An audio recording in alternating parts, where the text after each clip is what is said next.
Assalamualaikum warahmatullahi wabarakatuh. Saya Selatika Dewi dengan NPM 21510201005, Prodi Perbankan Syariah kelas C. Di sini saya akan membacakan materi tentang MLM untuk memenuhi tugas Fiqh Muamalah. Bagaimana praktek MLM, praktek franchise dan praktek saham syariah dan konvensional yang ada di Indonesia? MLM syariah, sebuah usaha MLM yang berdasarkan sistem operasionalnya pada prinsip-prinsip syariah. MLM untuk produk yang halal dan bermanfaat dalam proses perdagangannya tidak ada pelarangan syariah, tidak ada pemaksaan, penipuan, riba, pengeluaran, tabungan, dan lain-lain. Dalam praktek MLM syariah, menekankan pentingnya peranan akad dalam menentukan sah tidaknya satu perjanjian bisnis yang terdiri dari akad sistem murabahah dan mudarobah. Contoh MLM yang ada di Indonesia yang benar-benar syariah dan tidak. MLM dikatakan syariah apabila A. Produk berkualitas halal, tahyid, dan menjauhi syubhat. B. Terdapat sistem akad. C. Operasional kebijakan harus sesuai syariah. D. Memiliki OPS. E. Rumusan intensif harus adil, tidak menzolimi. F. Tidak ada make up yang berlebihan. G. Bonus yang diberikan harus selaras angka nisabnya sejak awal. H. Tidak ada yang eksploitasi dalam ukuran pembagian bonus. I. Bagian bonus harus mencerminkan usaha masing-masing. J. Tidak menitik beratkan barang-barang tertien. Contoh MLM yang menurut OSN MW terkait PIBS perusahaan LMM dengan sertifikat halal, yaitu PT Herba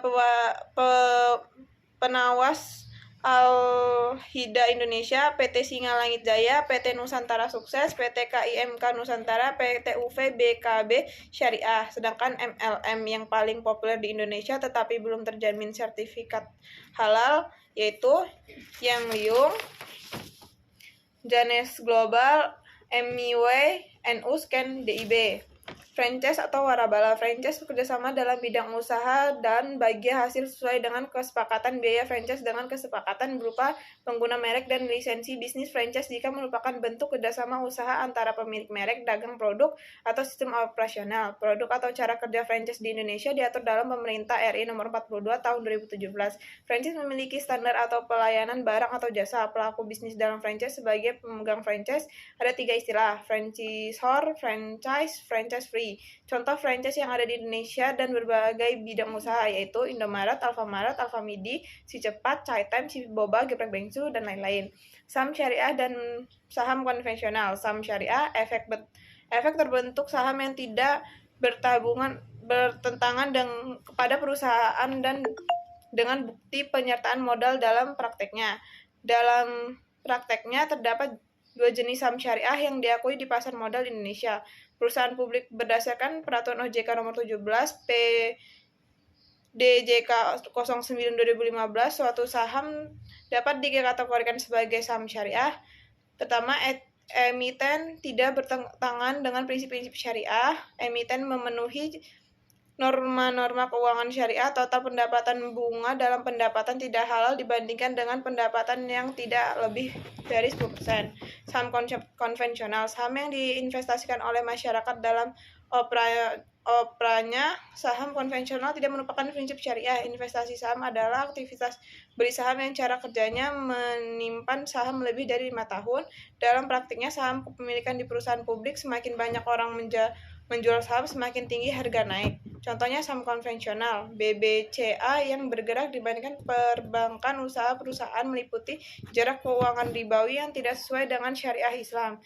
Jadi perbedaan Islam syariah dengan konvensional: syariah investasi pada perusahaan dengan kegiatan usaha sesuai prinsip syariah, mekanisme transaksi sesuai syariah, prinsip bagi hasil, jual beli dari sewa, orientan keuangan dunia dan akhirat, bidangnya DPS. Konvensional, investasi pada perusahaan untuk semua kegiatan usaha, realisme transaksi konvensional, perbankan suku bunga, orientan keuntungan, tidak ada pengawas syariah.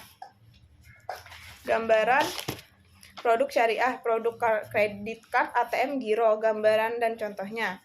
Produk bank syariah, kartu kredit syariah. Produk inovasi perbankan syariah, kartu kredit lazim disebut Bidhakoh Al-Itman. Ada beberapa akad yang diterapkan: Kakalah, Qard, Ijarah, dan Salf. Kartu kredit syariah memiliki fungsi untuk sebagai kepentingan transaksi pembeli dan dan juga penarikan tunai di ATM yang menjadikan riba atau tidak menggunakan apapun. Contoh kartu kredit syariah BSI Hasanah dan BSI Hasanah Card Klasik. 2. Tabungan syariah, simpanan yang penarikan melalui beberapa ketentuan yang sudah dijelaskan oleh pihak bank pada nasabah. Sarana penarikannya bisa menggunakan buku tabungan, ATM, dan M-Banking merupakan akad wadiah. Contoh BSI Tabungan Falas, BSI Tabungan Haji di Indonesia, BSI Tabungan Pendidikan, dan lain-lain. Gadai syariah, salah satu produk pinjaman tunai dan bank syariah kepada nasabah dengan menggunakan akad rohan.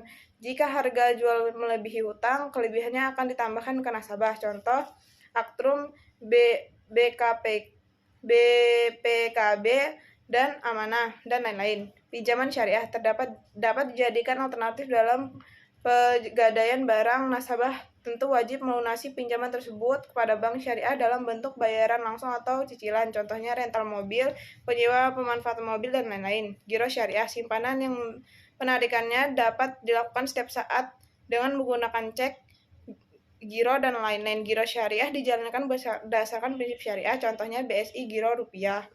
Deposito syariah, bank dipilih untuk investasi. Produk ini dapat dimiliki oleh nasabah, barangnya maupun perusahaan, dan bisa ditolak setelah jatuh tempo atau waktu simpanan berakhir. Contoh BSI Deposito Rupiah, BSI Deposito Falas. Sekian penjelasan dari saya. Wassalamualaikum warahmatullahi wabarakatuh.